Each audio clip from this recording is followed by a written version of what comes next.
आदिवासी विकास विभागाच्या अखत्यारीतील शासकीय आश्रमशाळा, वसतिगृहे आणि शाळांना भेट देण्यासाठी आता संबंधित प्रकल्प अधिकाऱ्यांची पूर्व परवानगी घेणे बंधनकारक करण्यात आल्याची माहिती समोर येत आहे। या निर्णयामुळे विभागाच्या पारदर्शक कारभारावर प्रश्नचिन्ह उपस्थित केले जात असून सामाजिक कार्यकर्ते, पालक आणि विविध संघटनांकडून नाराजी व्यक्त केली जात आहे। टीकाकारांच्या मते शासकीय संस्थांची प्रत्यक्ष पाहणी करून विद्यार्थ्यांच्या सुविधा, निवास व्यवस्था आणि प्रशासनाची वस्तुस्थिती जाणून घेणे हा नागरिकांचा लोकशाही अधिकार आहे। अशा परिस्थितीत परवानगीची सक्ती केल्याने स्वतंत्र निरीक्षणावर मर्यादा येऊ शकते आणि गैरप्रकार लपवण्यास वाव मिळू शकतो अशी भीती व्यक्त केली जाते। या संदर्भात संबंधित आदेश कोणत्या कायदेशीर तरतुदी किंवा शासन निर्णयाच्या आधारे जारी करण्यात आलाय याबाबतही प्रश्न उपस्थित होत आहे। जर यामागे स्पष्ट कायदेशीर आधार नसेल तर हा नियम अधिकारबाह्य असल्याचा दावा काही सामाजिक संघटनांनी केला। दरम्यान आदिवासी विकास विभागाने या निर्णयामागील भूमिका आणि त्याचा कायदेशीर आधार स्पष्ट करावा, तसेच पारदर्शक प्रशासनाच्या दृष्टीने आवश्यक ती माहिती सार्वजनिक करावी अशी मागणी विविध स्तरातून होत आहे। पूजा रमेश वरटेच्या मृत्यू प्रकरणाबाबत माहितीचा अधिकाराचा अर्ज जमा करण्यासाठी आलं होतं। तिथल्या अधिकारी लोकांनी, ज्या वरिष्ठ आहेत, त्यांनी एक नियम लावलेला आहे। तुम्ही बघू शकता की कसल्या त्रयस्थ व्यक्तींनी आतमध्ये एंट्री मारता कामा नये। त्यात संघटना, प्रसारमाध्यम, पत्रकार वगैरे तुम्हाला प्रकल्प कार्यालयाची परवानगी घेणे गरजेचं आहे।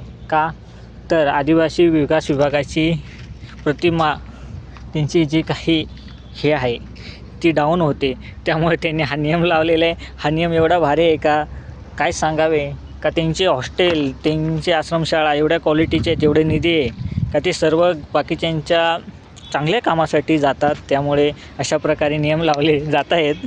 तरी आता शासनाने आम्हाला एक नियम लावलेले माहिती अधिकार कार्यकर्त्यांना की 10च्या जागी 20 रुपये भरायला लागणार आहेत। त्याचेच आम्ही हे बघू शकता, आम्ही भरलेले आहेत।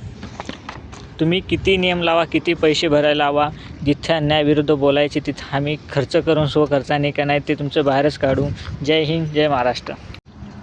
नमस्कार, आपले आयुक्त महोदय आदिवासी विकास भवन यांनी एक नियम लावलेला आहे की बाहेर संघटना, माध्यम, पत्रकार, छायाचित्रकार यांनी कोणीही प्रकल्प अधिकाऱ्यांची परवानगीशिवाय येऊ नये।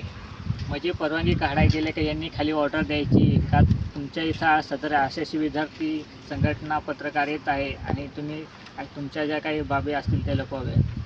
अशा प्रकारे चांगले नियम आपल्या शासन लावतं आहे, त्याचे आम्ही स्वागत करतो। कारण की तुमचा हा काळा बाजार लपवण्यासाठी कितीही प्रयत्न केले, कितीही असले फालतू नियम लावले तरीही तुमचे काळे बाजार ते बाहेरच येणार आहे। जिथं चुकीचं आहे ते चूक कधीही लपत नाही। आज ना उद्या, थोडा वेळ लागेल पण तुमचे बेकायदेशीर गोष्टी लवकरच बाहेर येतील। मला आयुक्त महोदय मॅडमला आणि मंत्री महोदयांना विनंती आहे, असले कसले भंगार नियम आणि बेकायदेशीर नियम समाजावरती लोकू नका। जर प्रशासकीयरित्या तुम्ही एकदम चांगले, तुमचे आश्रमशाळा चांगले असतील, महोत्सव घेता सर्व गोष्टीला, तर तुम्हाला हे असले नियम लावून ते लपवण्याची काही गरज। ब्युरो रिपोर्ट, नाशिक लोकशाही न्यूज, नाशिक।